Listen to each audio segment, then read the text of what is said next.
Stretch the life of your beautiful garden. Consumer educator Teresa Hunsaker is here to teach us all the right ways to freeze our veggies. It's so good to see you. Thank you. Good to be here. Happy 17th. Happy 17th. Yes. Is it time for this? Yes, it is, as a matter of fact. And by this time in the season, we're probably tired of canning.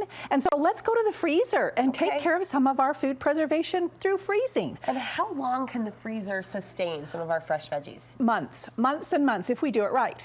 If we take a few steps right at the beginning. Let's start with vegetables for just a second.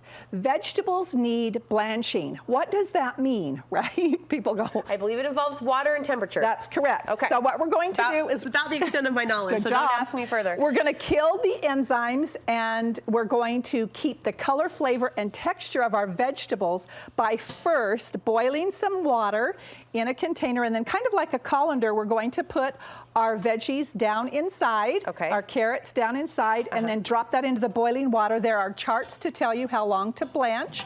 So maybe 2 minutes for carrots, couple of minutes for potatoes. And if we don't blanch, then what? Well, then the color doesn't hold well. The texture goes really funny. It's really difficult to use them afterwards and love them. Whereas blanching on vegetables is really important. But there are a few vegetables that don't need to be blanched, but many of them do. So let's go through the ones that do. Please. Potatoes, carrots, corn. We have broccoli, cauliflower, any winter squash, all you'll want to blanch. Onions, bell peppers, some of those, you know, I don't need to. Zucchini, you know, that type of thing. When I grate zucchini, I don't need to blanch that. No big deal. Okay, helpful, great. Yeah, so blanching, an important step. What's next? Fruits. So fruits need a form of pre-treatment for those that discolor or oxidize, turn brown. Bananas, apples, pears, right? What we use for those is lemon juice, which is the most common. But there's also ascorbic acid or vitamin C tablets that you can crush, or you can actually buy the powder. And you just mix a little of the powder or the lemon juice with some water and slice your apples or your pears or, you know, bananas into that water, that cool water.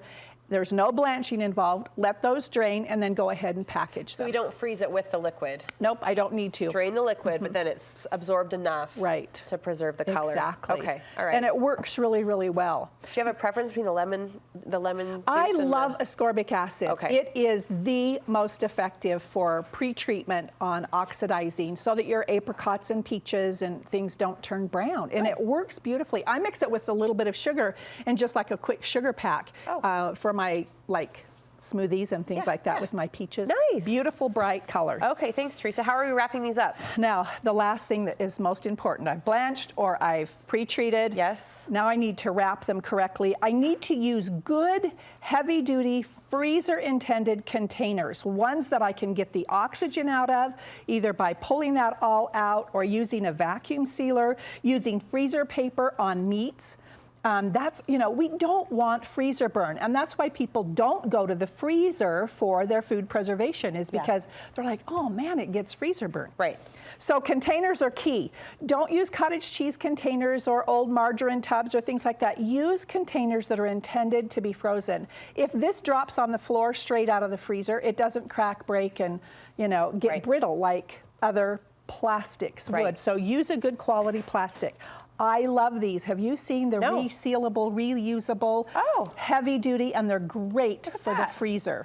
You'll find them, this is interesting, in the camping section of stores, but I use it for freezing, and they freeze beautifully. Nice. No, you know, I did buy some 2 summers ago for like sunscreen. And, you know what I mean? I was having a hard time because containing. It's water. So another good use for these. And with the meats, you mentioned wrapping those in paper. Do I have to do paper and then a plastic coat on top? Do you know, I like aluminum foil or plastic wrap, a good quality plastic wrap. Double layer especially. Get as much air out of any container as you possibly can.